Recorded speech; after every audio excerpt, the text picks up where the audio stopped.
My name is Atim Lakor. I come from Uganda, in northern region. I grew up in a very happy, God-fearing family, whereby prayers and helping each other was a solution to life and your future.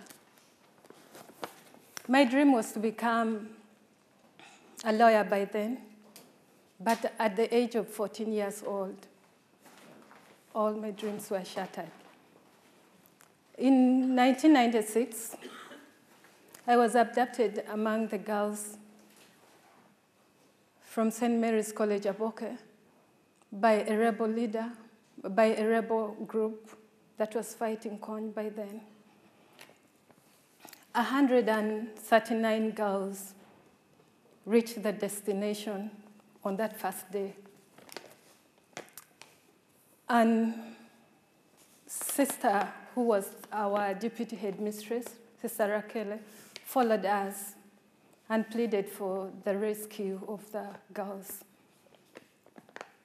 It was fortunate or unfortunate, only 109 girls were released. 30 of us remain. That was the beginning of hell to us. We were beaten, we were threatened, and we were told not to escape. If we escape, then all of us will die. Life in the bush was really terrible. We were divided to the rebel men. We were forced into sexual violence. We were abused, and we experienced all forms of torture. Besides that, we were told not to talk to each other. It was really hard to see your friend, your fellow student, as a stranger from there. It was so difficult to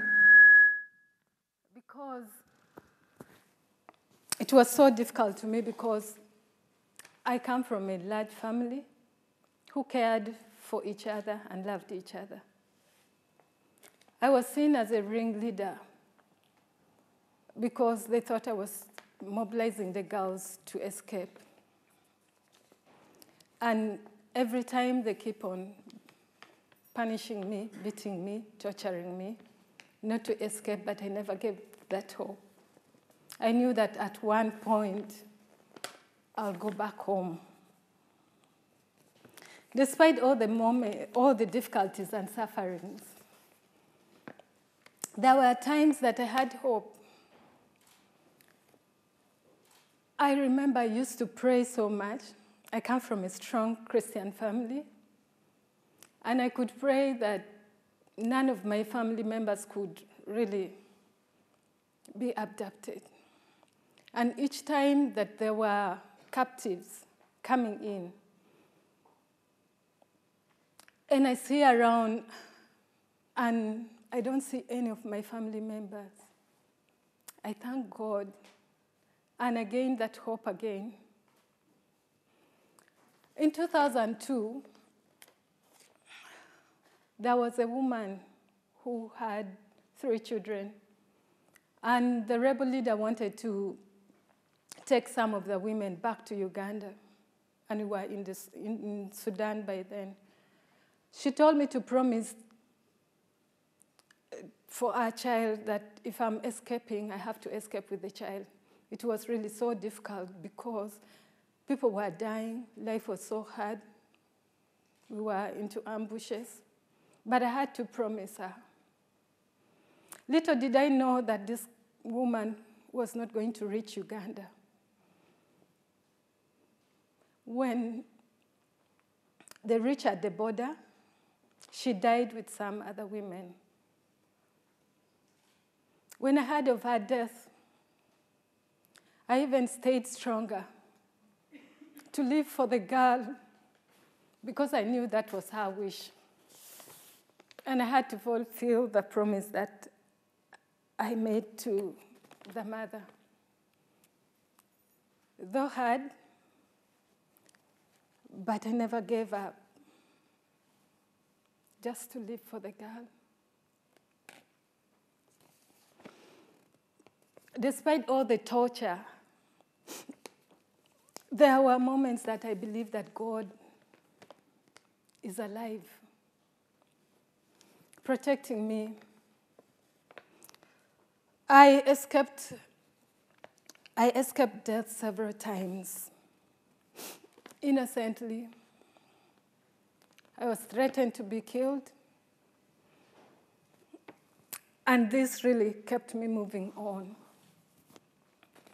8 years in captivity, with suffering and pain.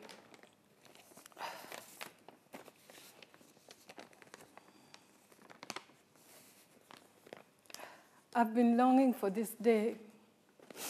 And I hear a voice like talking to me that this is the time. At first I thought like this wasn't news to me, because all these 8 years I have been trying to escape, trying to think of how I can leave the rebel group, but I couldn't. But this voice kept on over and over again. Just at around 11 a.m., in the defense that we were staying in, there was attack. And looking at the girl, by that time, she was 9 years old. Beside me, I carried a 3-year-old girl on my back, and we started rushing towards Juba town, because we were in Sudan. And there was a mother that I was carrying the child, and the child was 3 years old, and she never wanted us to go to escape. But I couldn't leave that child, because I knew if I had to leave the child would not leave. That was the time that I gained my hope again. And I said, I knew that I would escape. I knew, and I felt that strong that I have to leave. And that was the time for me. I feel so blessed because I managed to escape with this girl. I managed to escape with the 3-year-old girl and the mother who never wanted to come. I thank God that we all escaped. The journey shaped me into what I am today. I have love for these children, and I never gave up them. I remember when I came at the rehabilitation center, World Vision Rehabilitation Center, and the way the staffs were taking care of the children, the way they were nursing the wounds. I just felt like this is home. This is what I want to do. I went back to college. I did guidance and counseling. And I came back. I was employed as a counselor at World Vision Rehabilitation Center in 2012, and the center was already closing. During my time helping the formerly abducted women and the children, that was the clear vision that I saw, that I have to work for the children who were born of sexual violence. In 2013, when that project was closed, I formed Watikigen. Watikigen means we have hope. We have hope. It's a community-based organization working to support the children and their rights and their welfare in northern region. The name Watikigen was chosen by 85 mothers to reflect the fact that they are strong, they have faith, they have hope, that their voice, their faith, and their work shall contribute to the welfare of their children. they themselves, and the community that they live in.